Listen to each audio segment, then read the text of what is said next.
Hello, me again. Yesterday we spoke very briefly about aligning your reading interventions to your data and looked at the three kind of categories, the overarching categories that you can use.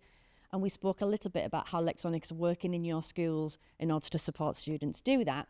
This is actually a really lovely segue from the walkthroughs because we're going to look about shared language. Now this is a teaching and learning session, so just because you're executive leads doesn't mean you just get to sit doing nothing, and there will be prizes.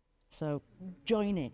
All right, so first and foremost, we're going to look at explicit vocabulary instruction. Now, this is one of those things that if we can crack it across a school or across a trust with that shared language point of view and make it so that wherever the student goes, vocabulary instruction is the same across all of their classrooms and their subjects, it's a real win-win in terms of reading progress. And while students are doing withdrawal interventions, if we can match up and marry some of the techniques from the interventions into the classroom, we're then connecting those dots, which makes the whole piece so much more productive for students. So we're going to look at morphemic analysis. So first and foremost, anybody know what's a morpheme? A single unit of sound. How do you know? Yeah? You read it? Brilliant. Please can you have a prize for our person here I catch. Okay, let's have a look at the word morpheme, okay, or morphemic as it's displayed on there. The clues are in the actual word, so you're dead right. A morpheme is a single unit, not of sound, but of meaning within a word. But there's a clue up there that helps us with what a morpheme might be. Anyone can, what do you see in the word morphemic? What's our prefix, or our stem actually? Morph. What does morph mean? To change, to mould, to shape. Prize. Quick, throw. Okay, brilliant. So a morpheme is the single smallest unit of meaning within a word. The vast majority of words within the English language are made out of morphemes. They mould and shape and change the meaning of the original word. So we're talking about prefixes that go at the start of the word, suffix at the end, and then stems and roots where the main meaning grows from. If we have an understanding of morphemes, we never need to learn a word again. Because what we're looking at is by using the meaning of those morphemes, we can get ourselves out of the learning pit for any challenging piece of vocabulary that's presented to us. So all we're going to be asking for is that our teachers start to slowly shift their classroom habits with some expert quality CPD and develop their knowledge with the right tools that can help them do that in order to get this in the classroom, okay?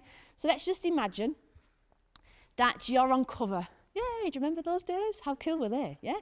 You're on cover and your cover teacher says to you, right, I want you to please choose up to 3 words on that list and I want you to explicitly teach them to the class, okay? Have a really quick chat with your friend next to you. How would you go about explicitly teaching any word on that screen? Go, quick chat, because I haven't got that long.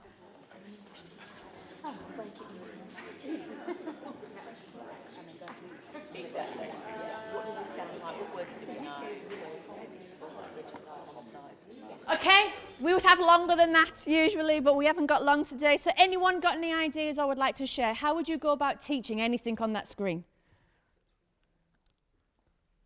I guarantee you first of all went to the words that you actually knew. Human nature, isn't it? You were on cover, you had a choice. So you go to the ones that you knew. And I can guarantee if we did have a bit more time, there would be multiple ways you would have taught that. So if you're a year 7 student and you've got 5 lessons a day and 5 teachers are telling you about vocabulary in 5 different ways, which bit do you understand? Which bit do you actually take on is really important? Which bit do you learn from and develop? So let's imagine we're now at the point of need in a class and a teacher says, Miss, what does extraction mean? Okay, miss, extraction. Okay, extraction. I want you to talk to your friend, please, and remember, use what you know to access what you don't. Extraction. Have a chat. Think about that word and what it might mean, and we'll talk about it together. Have a chat. Extraction. What does it mean, and how do you know? Where's your mind going? Extraction. Extraction.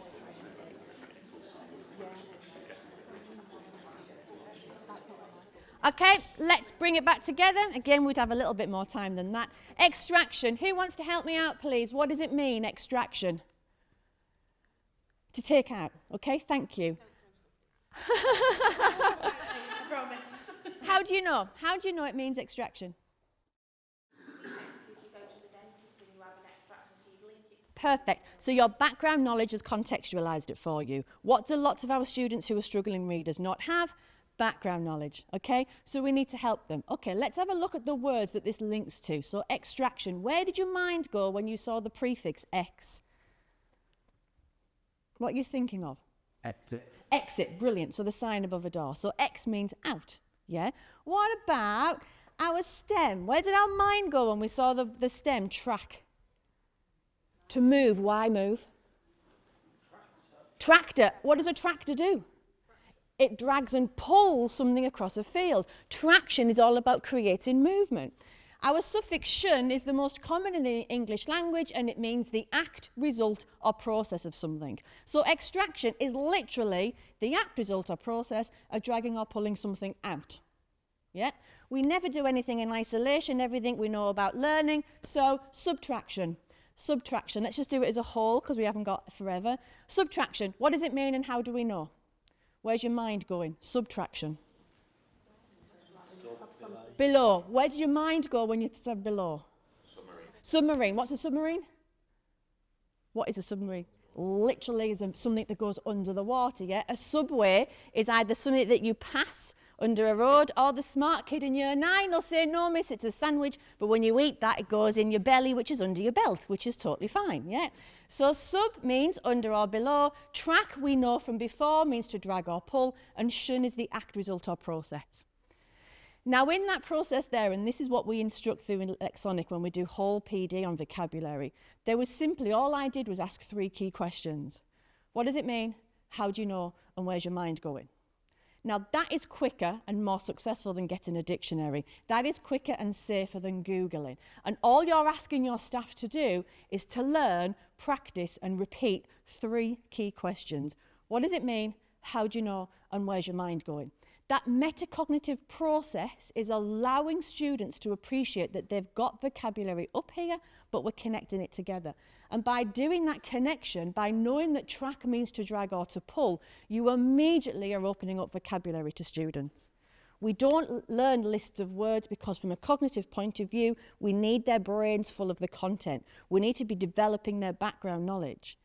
But if through morphemic analysis, they can then start to understand that retractable is about where's your mind go? Reverse, rewind, revision. I'm looking at something again. So to retract something is you're taking something back or you're taking something again.